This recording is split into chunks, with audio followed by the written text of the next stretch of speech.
Pike fishing is all about the hunt for the ultimate predatory fish in UK freshwater. It is an all-year-round angling opportunity, and stalwarts of the genre are hardy folk who think nothing of sub-zero temperatures when doing battle with frozen landscapes and indeed often partially frozen waters in their quest for this most beautiful looking species. Without doubt, the top guy in the UK is specimen hunter Mick Brown, consultant, writer and about as hardy as you can get. With numerous 30-pound fish from UK waters and bigger species overseas, he's a popular and highly successful rod and line angler. And I can think of no better guide to improve our pike fishing efforts than Mick Brown, another king of course. We're going to start in the upper river. It's quite narrow up here, quite shallow, but there's plenty of fish up here. The pike aren't particularly big up this part of the river, but it's certainly good fun trying to catch them. What I intend to do, as I've said, these are very opportunist fish. They'll grab anything that goes past them. So on a simple float rig, I'm just going to hang a small dead bait and just trot it down the current. I brought a fair selection of baits with me today. All I intend to do is just impale a small smelt on a size 6 treble and trot it down. As simple as that. And if the pike do what they usually do, they'll be waiting there to grab it. It doesn't really matter whether you hook it in the head or the tail. All the pike sees is a fish shape flashing past and it'll grab for it.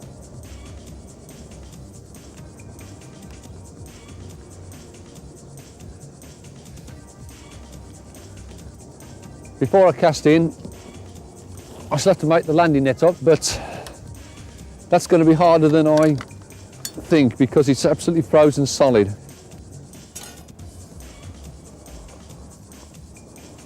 I'll have a go though. No, I can't do it. It's so cold, I'm going to tear the mesh if I try and set it up. So I'm going to have to hand land any fish that I should catch. One thing I will have ready is a pair of forceps, and if I catch a fish I shall just lift it out, turn the hooks and slip it straight back.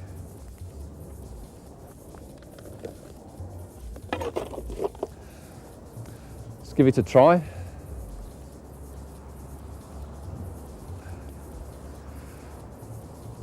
As I said, the water is 6 foot deep, so I've set the bait at about 4 foot. It's now hovering just a couple of feet off bottom.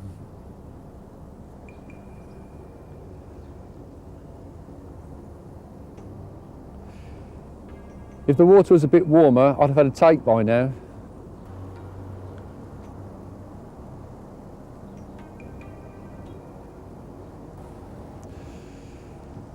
I've reached the end of the swim now, and it's just snagging up on the gravel bar, so I'm going to twitch it back, just gently. Just put a bit of life into the dead bait, perhaps make it look like a live fish. I'm going to do this rather quickly because I've got the feeling I'm fishing too shallow. What I intend to do is perhaps increase the depth by another foot. Oh, snagged up on something there. It may be that it's so cold the fish are very, very tight on the bottom, and I'm going to have to drop it right on the noses. Right, this time when I go down, I'm going to be dragging bottom. Still giving it a little flick now and again just to make it appear like a live fish. Yes! Yes, it's a fish. It's only a teeny one, but it's made all the cold hands worthwhile.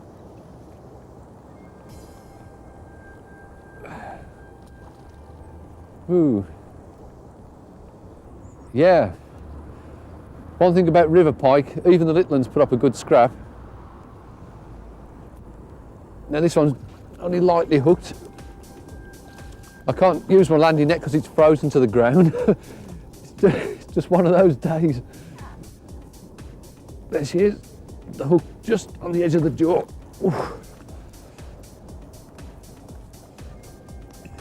It's a good idea to get used to that sort of way of landing your fish, because sometimes you'll find yourself in situations where you have to do it.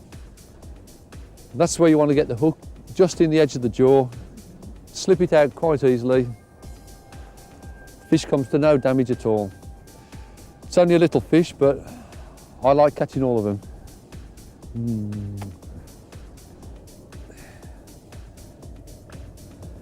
There she goes.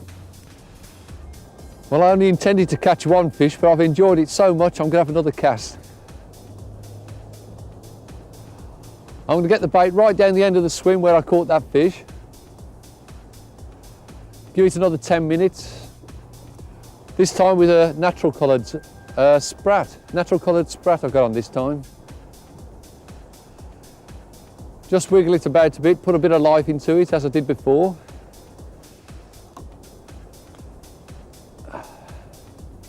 If I'd got any sense, I'd go home really, my hands are freezing. Oh, I'm just round a bit of floating debris there, but oh, I think something's just grabbed hold of it. I thought it was the debris that was pulling the float under. Yeah, something's grabbed it. I knew it to be worth another cast. Let's hope it's a bigger one. Oh, no, it feels like a smaller one. Actually, it's a much smaller one, but it's not even fighting this one. Cool. Well, river pike don't usually do that sort of thing. Oh, that's a bit more what they do.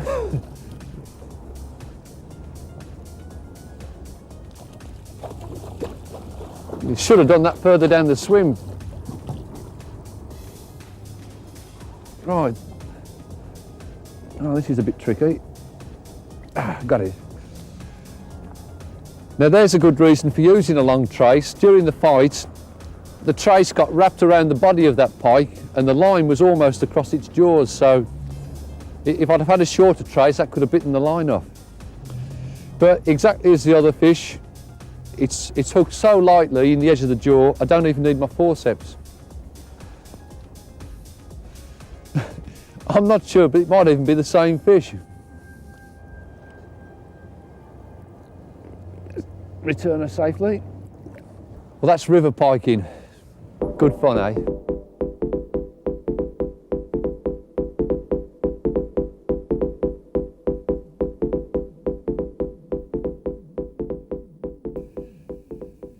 Here I am now, about 6 miles downstream, on a typical section of the Middle River. Now this section of the river has been dredged and widened, and the reason for that is to prevent flooding. The water's typically 6 feet deep, perhaps a bit more in areas, and there's a nice gentle flow on it. Rivers come in all shapes and sizes. The one we're tackling today is a typical featureless fenland type river.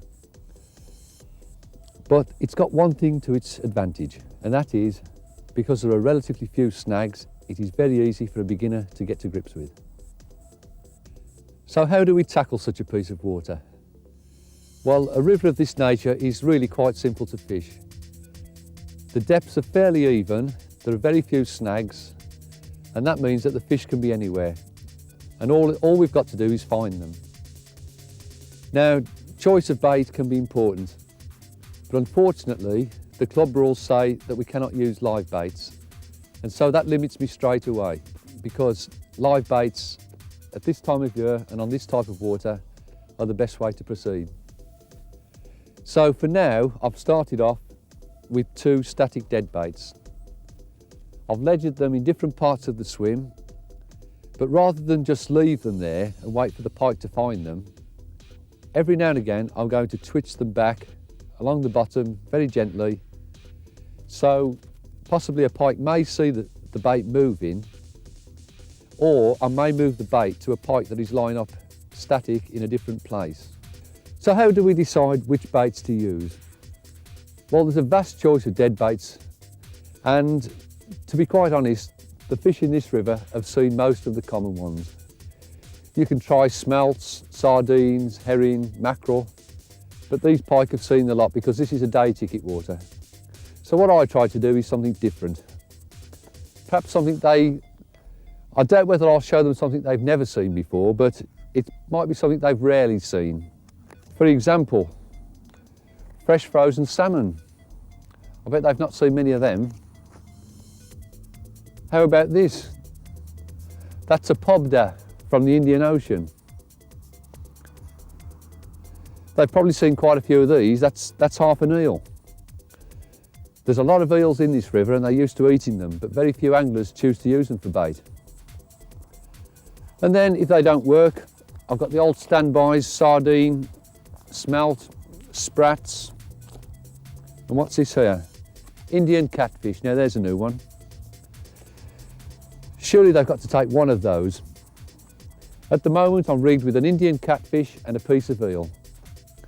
Now the rig is quite simple, a very, very simple ledger rig. And I'll bring one rod in now and show you how I've rigged up. There are many, many variations on the ledger rig, but as with all my pike fishing, I try to keep things simple. And basically, we start with the trace. As with all my pike fishing, it's made from Barclay steel strand wire. I like the trace to end up about 20 inches long. Perhaps I ought to mention the reason we use a trace. I mean, beginners may not realise, but pike can bite through nylon. Even 30-pound breaking strain nylon, they'll just bite through it, just like going through cotton. So wire is essential.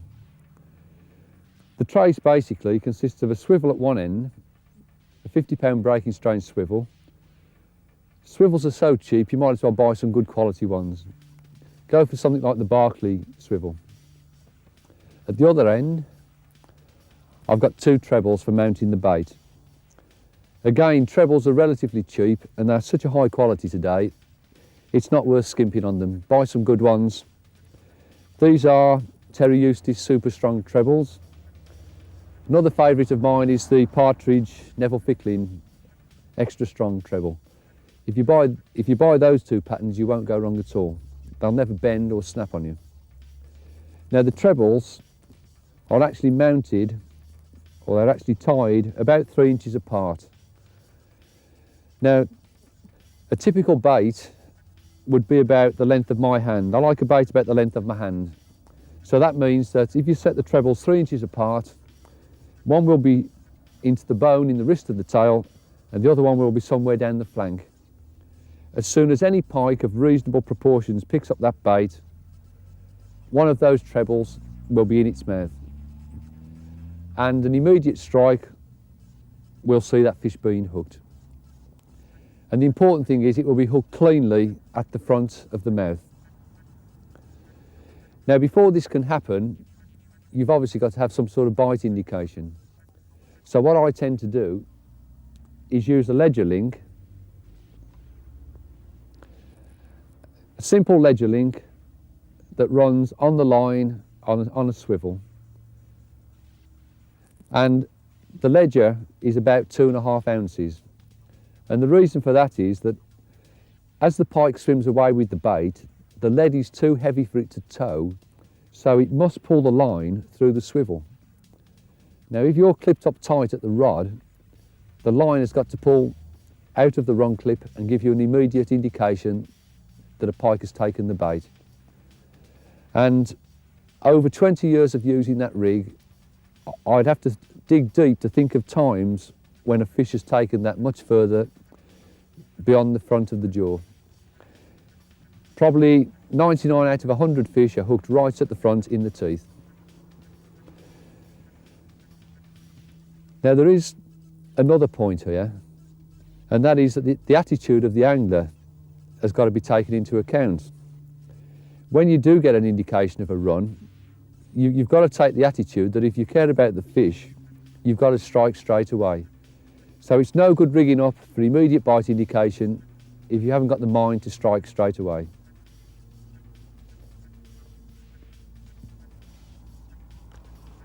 I'll just drop this back in the margin. Let's imagine I've just cast that out, and I'll just show you how I set up my bite indication, because that's quite important too.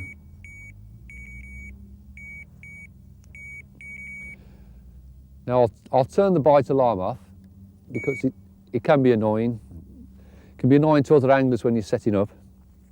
What I do, I tighten down until I'm tight to the ledger lead. I stick a heavy sleeve bobbin on the line, and then I just put the line, which is very tight, into an elastic band on the reel, like so.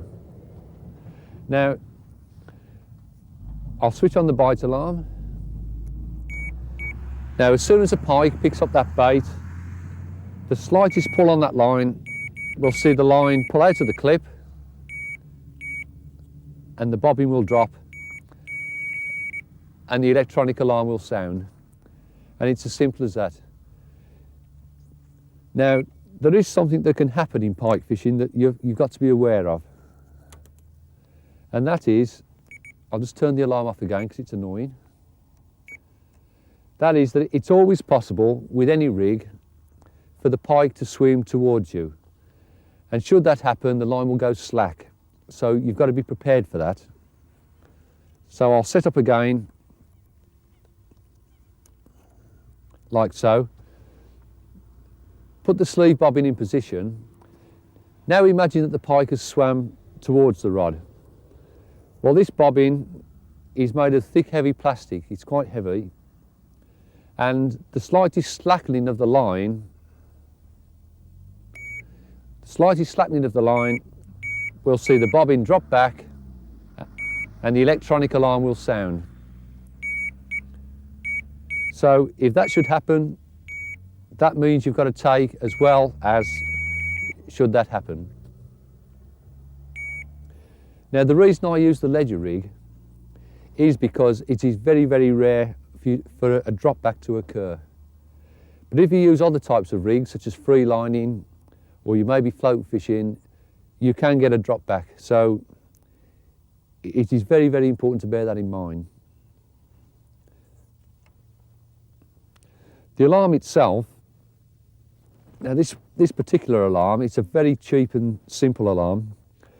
And I like it because it's so light, and my pike fishing tends to be very, very mobile.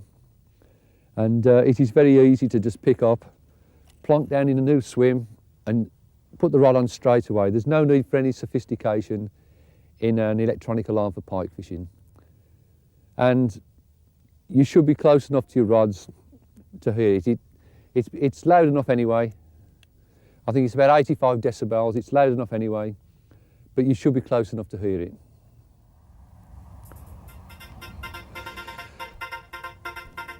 Yeah, well, that's on one of those strange foreign fish I've been trying out. First run I've had on one of these. Yeah. Oh, it's only a small fish, it's up on the surface. They're all welcome on a cold day like this, though.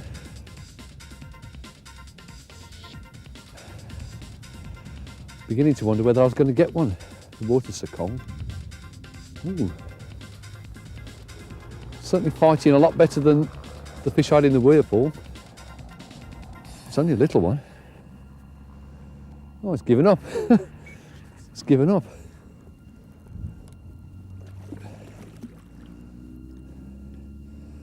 Oh, it's nicely hooked. Oh, it's a nice clean fish.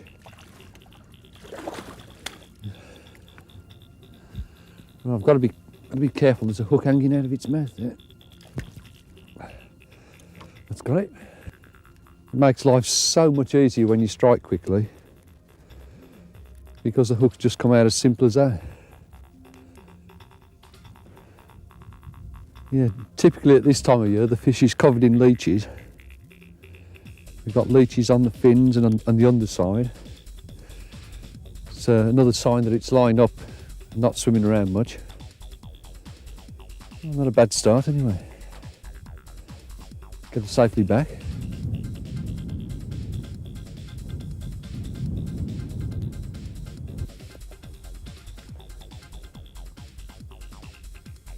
Yeah, lovely little fish.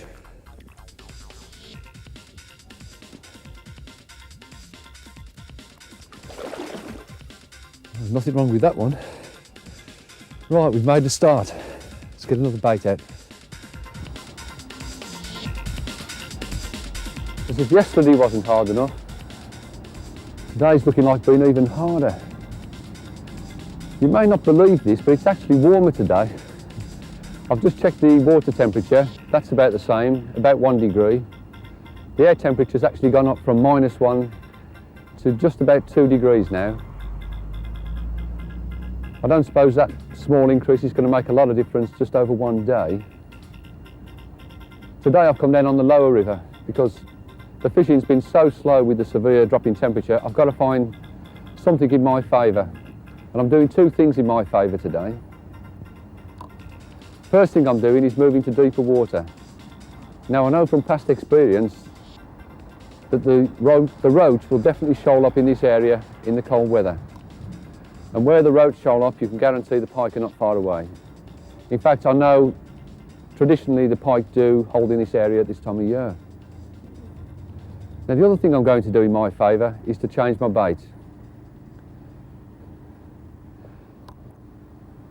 Now on the upper river and the middle river, we're not allowed to use live bait, and that definitely works against you in cold weather. So today, I'm just going to use one method, and that is to trot a live bait. And if that doesn't work, I'm fairly confident that the pike just aren't about.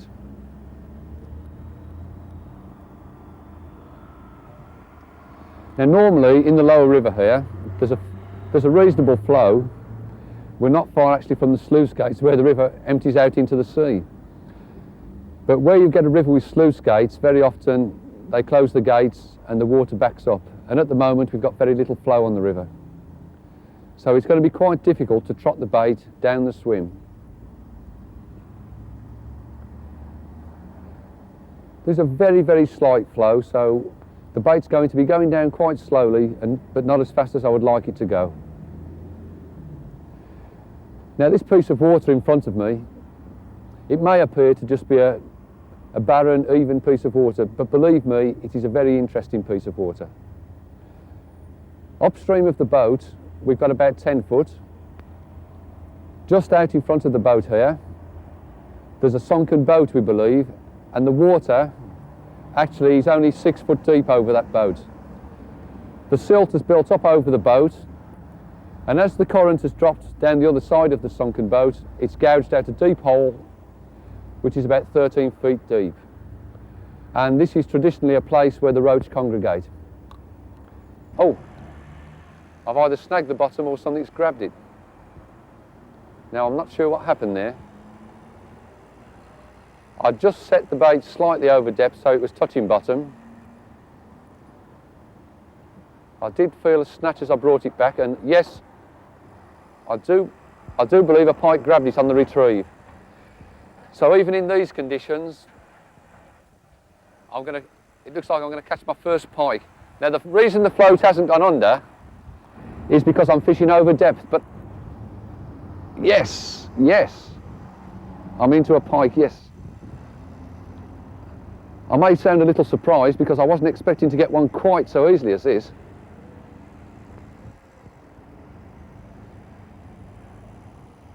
Now the thing to do when boat fishing is not to panic. You get a good fish on, deep water underneath you, you might be tempted to panic. But just take your time.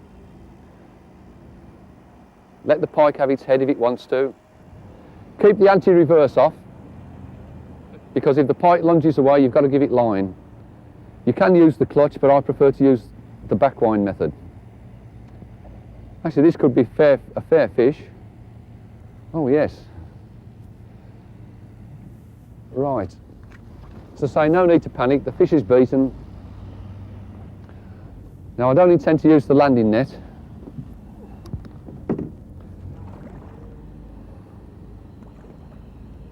Although I would advise a beginner to use a landing net.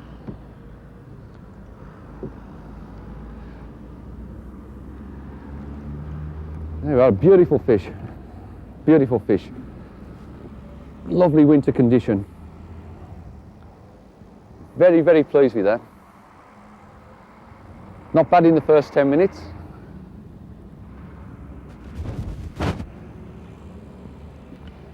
Now the reason I don't use the landing nets is because I believe that nets are a prime cause for damaging the fins on pike.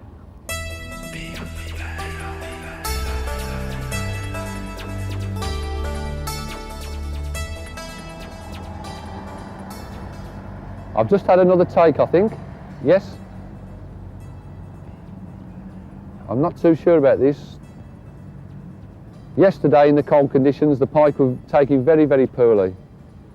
But because that last pike actually was hooked fairly deep, I'm going to strike this one as quick as I can. Yes, and I've got it.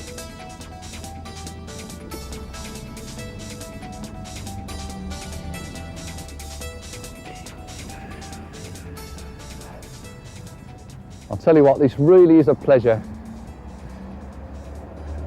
Out here, beating all the conditions and catching my favourite fish. What I intend to do this time is show you how a beginner ought to land a fish.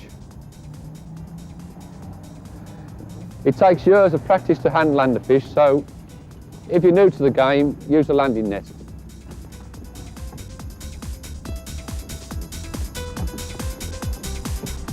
It's always easier with two, but with a bit of practice you can do it on your own. Never try and net the fish till it's beaten.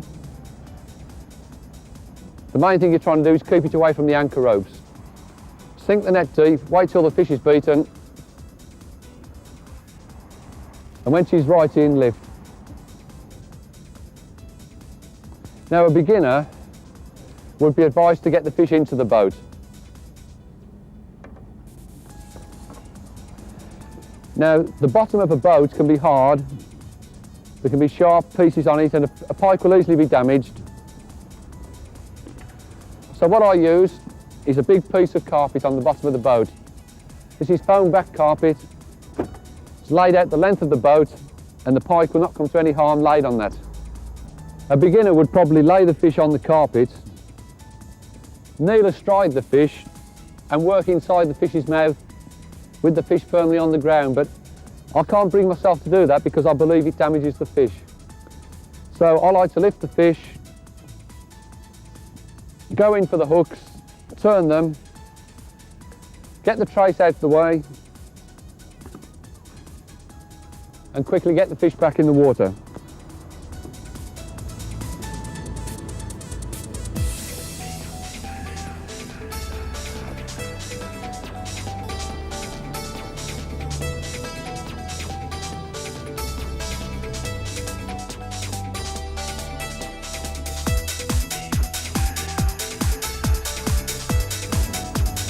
Yeah, lovely looking fish. Well, I'm really pleased with that. On a cold day like this.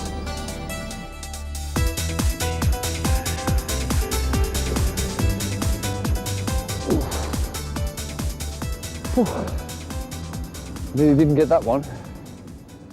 I was being careful because there's a treble flying around and I certainly don't want that in my fingers. Right. Just nicked in the teeth, just take the hook out carefully. It's about the size of the other one, just a low double I would think. Lovely, lovely conditioned winter fish. I'm so cold I'm not going to weigh this one either. I'm just going to slip her gently back. I'm just going to hold it for a minute, just give her time to recover.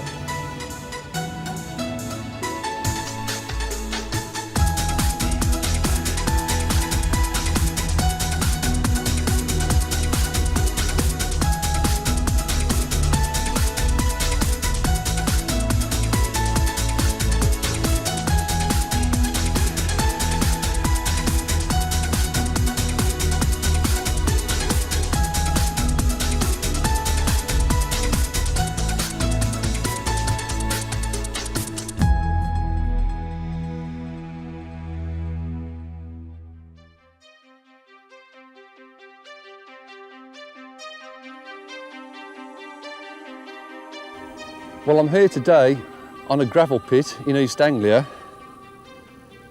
and I've only got a few hours to fish, so I've got to very quickly weigh up the situation. Now, I've been around and I've plumbed the water, and I've got a fair idea of the depths. Out in front of me here, I've got between 12 and 15 feet of water. What I intend to do, because time is so limited, is to actually start here, and if I don't get a run within 20 or 30 minutes, I'm going to move, because this time of year, I'm expecting the pike to be grouped up somewhere. They're going to be together with the prey fish. Now, the water is very, very clear. There's a terrific weed covering on the bottom. So what I'm going to have to do is make sure my baits are out of that weed. So I'm going to have to find some way of popping the baits up above the weed. Now, I shall be fishing with 2 rods. There's absolutely no point in casting your baits to the horizon if you don't know the water. The pike can be just as easily under the rod tip as they can be on the far bank.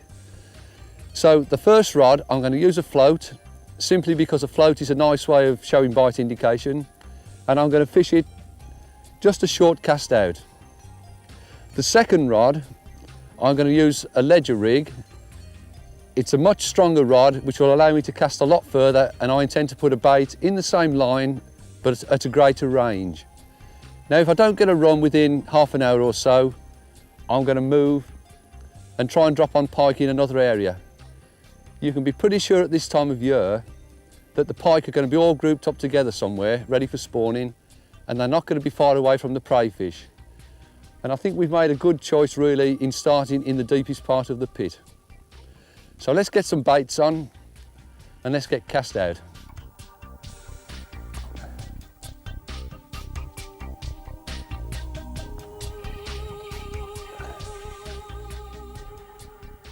One thing I like to do when I'm not too sure of the depth of water is just feel the lead sinking in the water, sinking through the water. And I count how many seconds it takes for it to go down. Now, that took about 7 seconds. And from previous experience, I know that 7 seconds means it's about 12 or 13 foot deep. So I'm quite happy with being in that depth of water for this time of the year.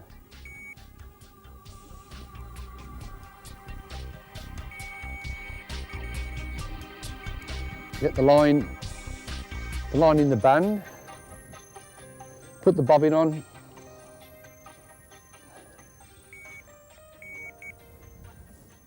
and it's time to sit down for a cup of tea.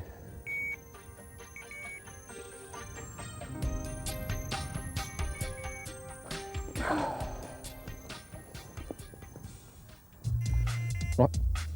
I can always guarantee this will happen. As soon as I open the flask, I'm away.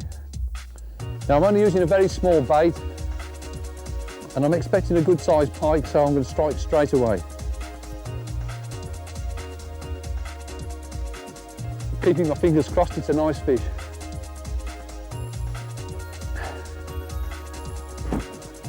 Well, the band's collapsed, but not to worry.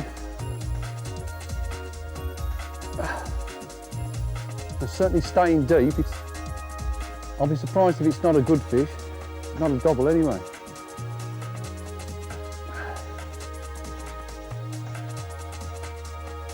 Certainly got me popping and blowing. Oh, the float's visible now and I can just see the fish coming in underneath it.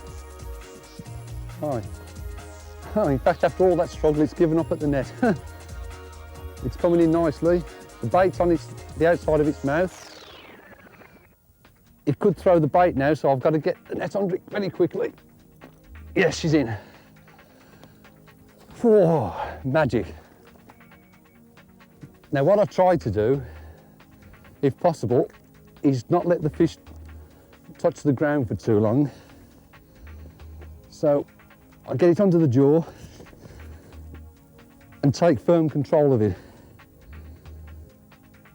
And amazingly, the bait has just fell out of its mouth, so that's robbed you of seeing the unhooking process. Well, I told you I was going to enjoy myself, and I've certainly done that, and this is what I came for. This to me is a beautiful pike. The fins are perfectly clean, perfectly formed, there's not a split on them, not a scale out of position. Now, I've not had to unhook the fish because it was hooked very, very close to the front of the jaw. In fact, I can just about see where my hook has been in. Now, it is essential that you hook the fish at the front of the jaw, and early striking will ensure that. Now, the reason it's on this unhooking mat is to protect the scales.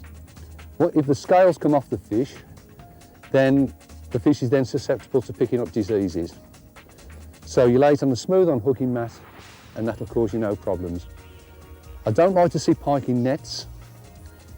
The fins, I mean, this fish has got beautiful fins, look at that. Now they're very, very delicate, and if you put that fish in a net for too long, chances are that the net is going to split those fins. And although it won't actually hurt the fish, it'll disfigure it so that it doesn't look such a nice creature. Now moving up to the business end of the pike, something that people don't think about is the pike's teeth. Although they're very, very strong, very sharp, this pike is actually, if I can show you this, it's actually got a broken tooth there. There's a tooth there that's been broken. Now, I don't know whether I've done that or whether that's just something that's happened naturally. But the teeth are very delicate, so if you do get a hook that catches in the teeth, use your forceps and get it out very carefully. Don't just yank it out, because that's going to damage the fish's teeth and reduce its chances of hunting its prey. Now, if I turn the fish over, I can show you another delicate area, which is its gills. Now, these are very, very fine filaments, and through the gills, the pike takes oxygen from the water, and under no circumstances should you ever touch them or damage them in any way. Now, you may think that me putting my hand under there is risking that, but in actual fact, when I hold the pike under the jaw, I actually grab on the bone above the gills. And the last point, which I'd like to show you before we put this fish back, is its eyes. Now, the pike's eyes are very, very delicate, and obviously essential that they're in top condition for a hunting fish. So that's something that you ought to sort of take good note of as well. Anyway, we've had her out of the water for nearly a minute now, so I want to get a photo of this fish. So I'm very, very quickly going to put her into a sack.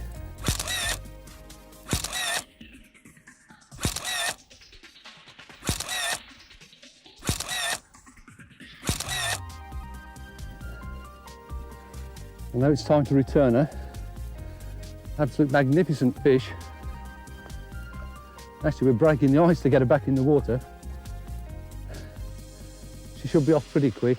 Very strong fish.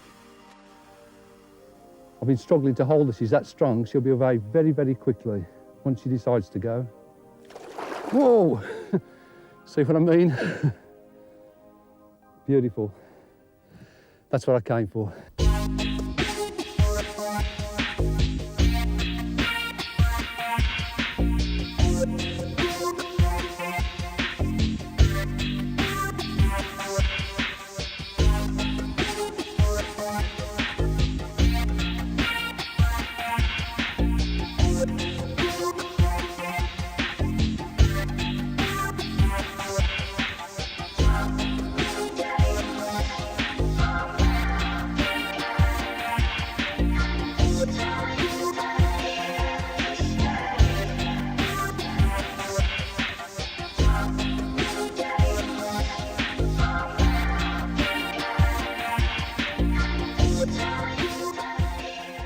I've actually found myself on an estate lake that is very rarely fished.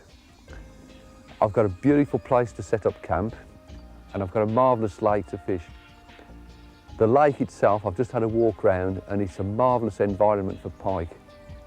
It's just a maze of islands, sunken trees, lily beds. It's just perfect for pike. And today, what I'm going to look at is bank fishing.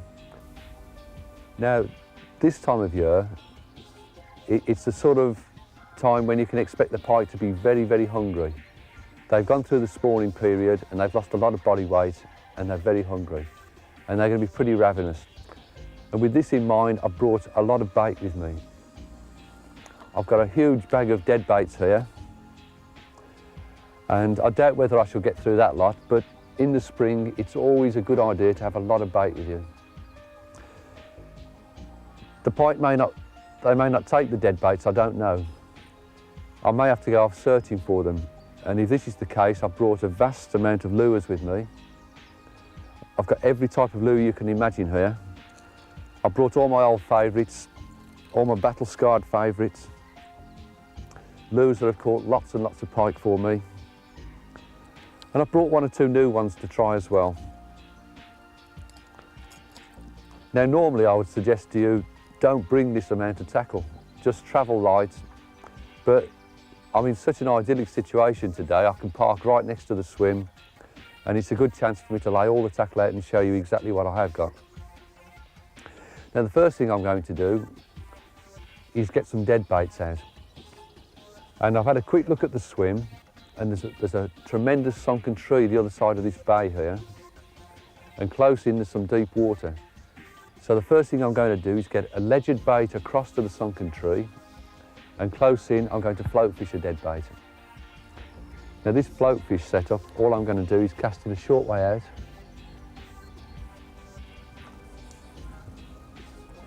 I had a quick plumb around earlier, and there's a clear patch out there.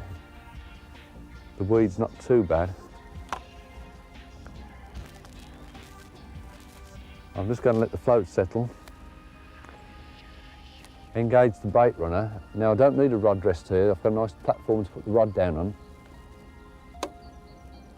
What I'm going to do is just slide the rod back until the float cocks, very slightly like so.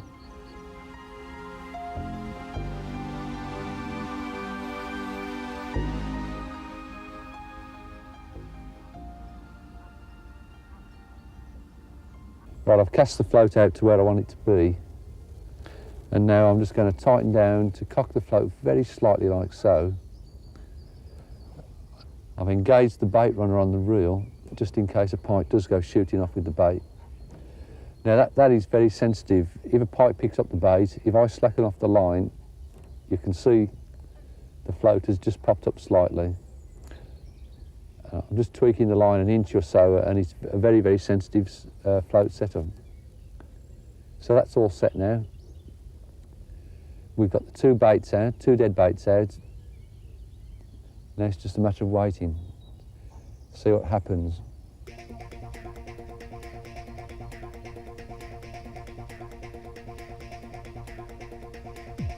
The float's just away on the float rod.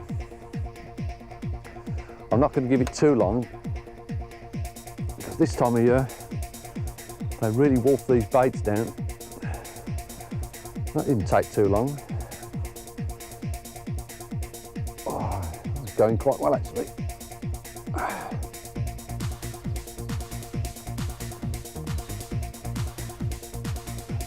Not especially big fish, but gee, certainly a powerful fish. Oh. God, this beats winter pike fishing. So you wouldn't expect this sort of thing in the winter. It's not finished yet either, I don't think. Now.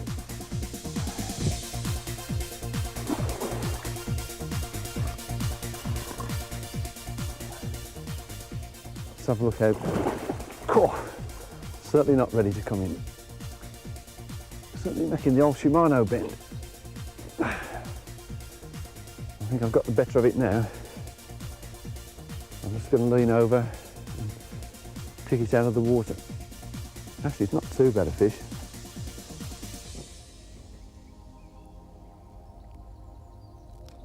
Yeah. Oh, not bad at all.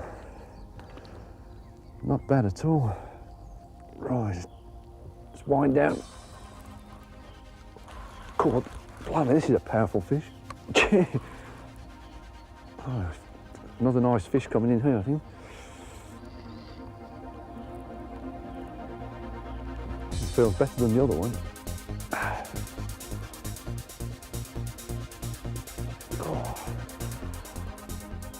Oh, there's a real arm maker this one is.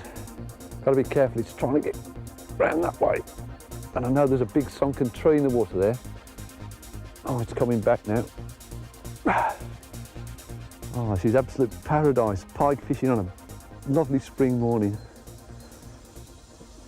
I'm going to make the most of this because it won't last long. Another few weeks and the weed will be up and it'll be impossible to fish. I'm bullying it a bit because I've got to keep it away from the sunken tree I can see down there.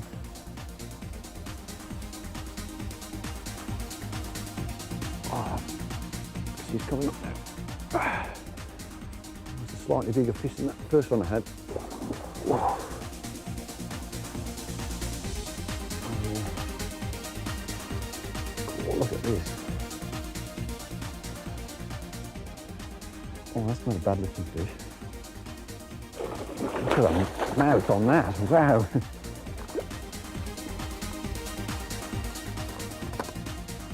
You've got to be careful now because the line's wrapped round the snout. Oh yeah, lovely. Got to take a bit of lifting. You beauty! Woohoo! Look at that. God, it was worth coming, eh? Let's get her up on that soft grass quick. I want to get her away from this platform quick. Look at the head on that one. And there's the bit of mackerel just neatly perched inside there. Now they usually go crazy when you try and get the mackerel out. Oh, no, they're all right. Well, look at that, that's a real duck eater, that one, yeah? Imagine what could disappear down there. Well, I'm going to weigh this one very quickly because it put up a hell of a fight. I'm just going to get it quickly into the sling. Beautiful fish. Slip the pike gently into the wet sling.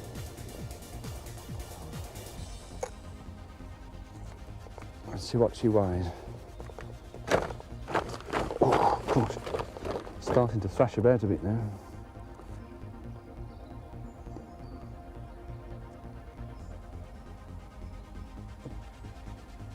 Yeah, 7.45 kilos.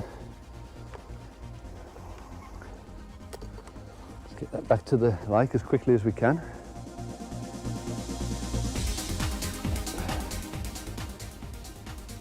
Always best to hold the fish as long as you can in the spring because they put up a hell of a fight. She's trying to go already, but I'm going to hang on for a bit longer. Oh, what a beautiful fish.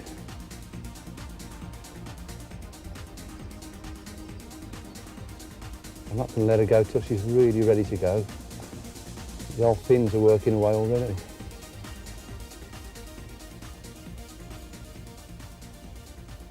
Oh, there she goes. And I mentioned earlier I'd got a few new lures to try out, and amongst them were some musky lures. These are actually made by Smitty, and they're a surface lure, and they've got this incredibly enticing waggling blade at the back end. And I've only actually had one cast with this lure, and the very first cast, in blazing hot conditions when I didn't really expect to take, I've had this chap come up and grab it. So, well, if you ask me, it's a pretty good lure, and I'm certainly going to be using it again. So I'm going to put this pike back and I'm going to go and have another cast with it.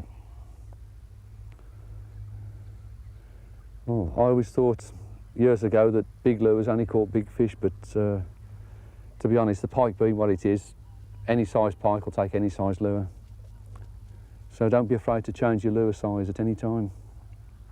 Let's get this one back.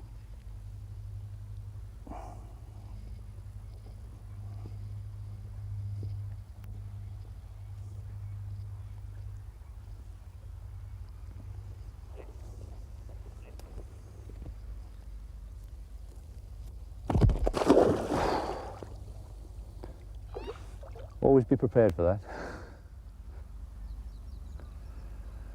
Well, I really have had a wonderful morning's fishing. Caught lots and lots of pike on dead baits, on wobble baits, on lures. And now the sun's so high and it's so hot, I just find it difficult to concentrate any longer. I've got about an hour left before I nip off for some dinner. So what I'm going to do to spend the last hour is just wander around a different part of the lake, somewhere I've not tried yet. And I want to have another go with this big Smithy surface bait.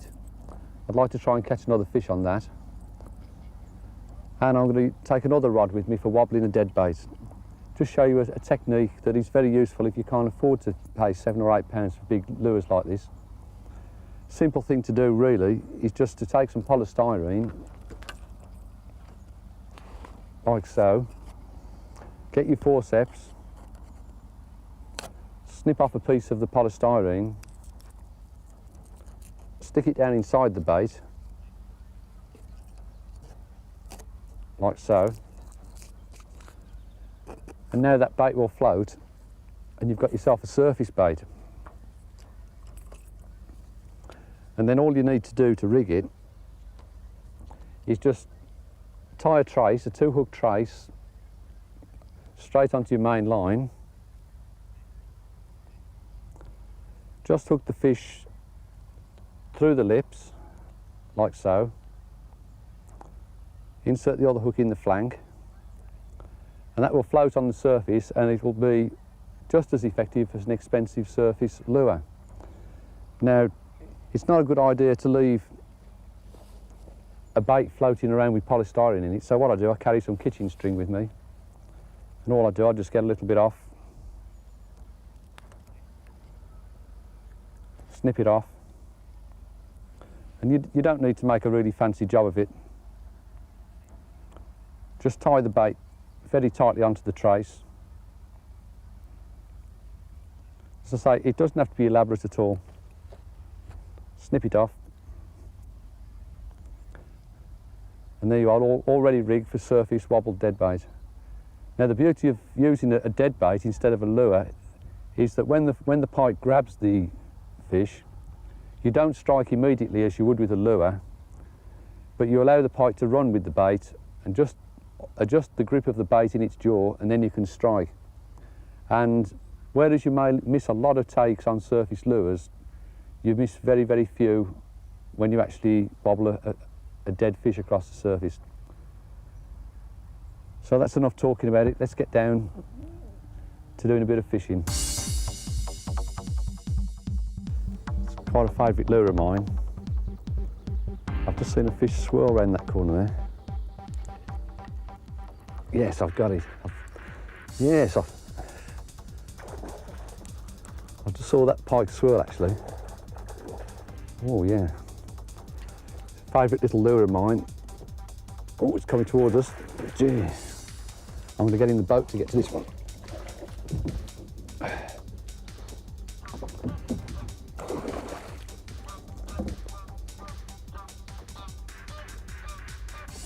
Oh, lovely.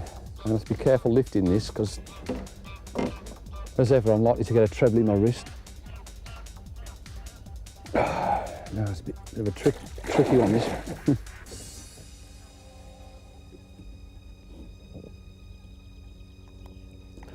I'll get a good positive grip so it can't flick.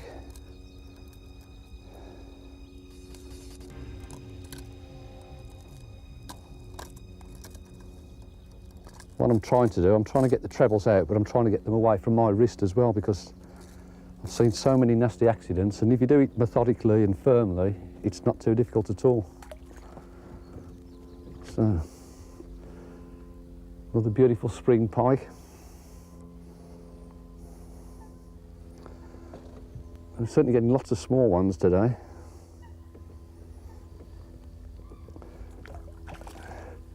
But the sun's high, it's around midday, and they're still feeding, so let's get that lure back out there again.